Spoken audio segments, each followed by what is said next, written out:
My name is Lew Maurer. I'm the captain aboard Moana, this very, very nice Power Catamaran that I'm quite proud of.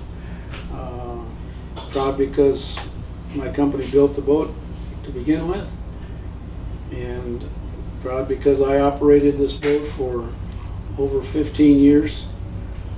Gosh, we went all over. We went all across the Pacific to the Marquesas and French Polynesia. You got to work your way south and west from there so that you get out of the hurricane season.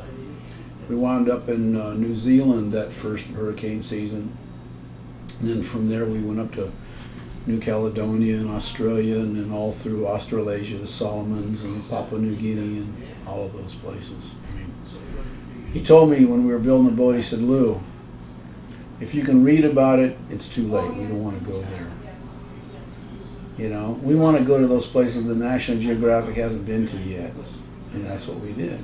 I mean, we went to places you just can't imagine. The natives coming out in their canoes and, "Hey, you want to trade for some veggies and stuff?" And it was so cool. It was so cool.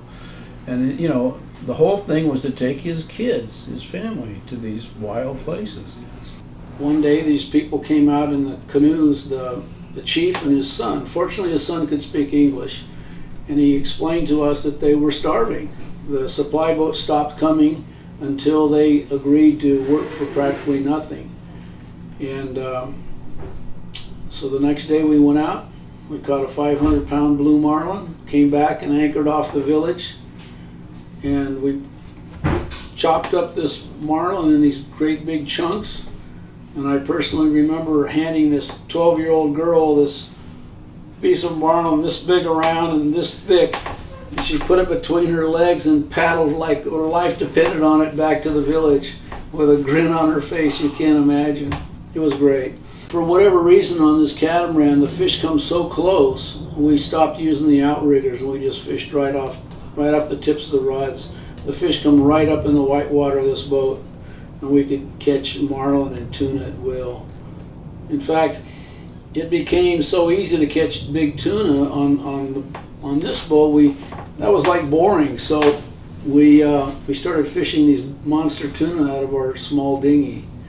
In that little dinghy that you saw in that locker, we have caught 230-pound tuna out of that little boat. And when you're that low to the water and you're fishing tuna, it's like hand-to-hand combat. I mean, it's serious fun. It is. They will tow you.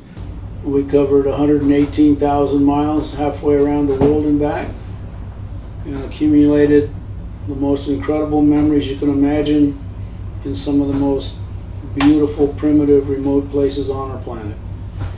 The whole concept of this boat was to take a family to these beautiful places before they were discovered and changed forever, and that's what we did. That's what we did.